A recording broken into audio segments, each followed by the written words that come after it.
Hello, my name is Mitch David and this is my senior project. I'm going to be focusing on videography and today I'm really just trying to prove that you can make a really good picture without having a really expensive camera.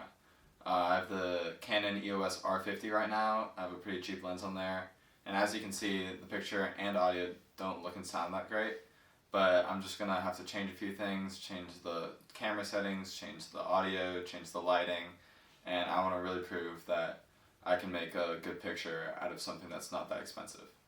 So first thing I'm going to do is I'm going to plug in a microphone that Mr. Knox gave me. So I'm going to go ahead and do that right now. So there you go, I plugged in the microphone and you can already hear how much better it is. You can almost really forgive the poor image quality for how good the audio quality is. So next thing I'm going to do is I'm going to go through all my settings and I'm going to change the exposure.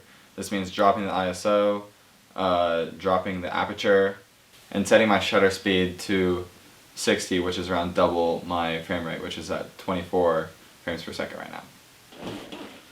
So you can see that made a little bit of a difference. Dropping the aperture really created more depth of field. I feel like I have a bit more separation from my background. Dropping the ISO, there's a lot less grain in the picture right now. And setting the shutter speed to around 60 makes it for a really natural video, kind of similar to the human eye. Next thing I'm going to do is I'm going to change my lighting around. So right now I have this really glaring window. I have a glaring hard light in front of me, and there's just some light coming on from around the room. So first thing I'm going to do is I'm going to take a piece of cardboard and I'm going to cover up this light.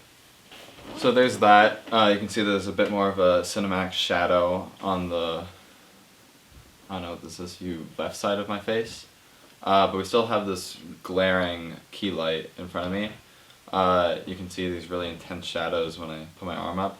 So I don't have a softbox or anything, so what I'm going to do is I am going to take this pillowcase and I'm going to drape it over the key light.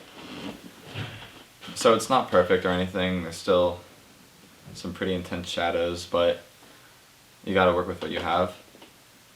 Next thing I'm gonna do is I'm gonna put in what's called a hair light, which is gonna, you can see I'm kind of blending into the background right now with this shirt.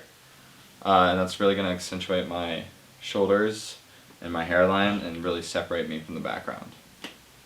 So now I have this hair light that's really accentuating my shoulders and hair, really separating me from my background, make my background look a little bit darker. Next thing I'm going to do is I'm going to go in and change my white balance, and we can really see the difference that makes.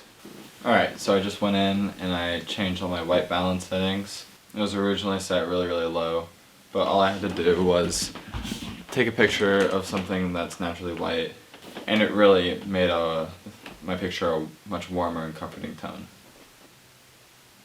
Alright, last thing while shooting that I'm going to change are just a few of the junky things in the background, and I'm also going to change into a different colored shirt, something that will separate me from the background more, stop me from blending in as much as something dark like the background.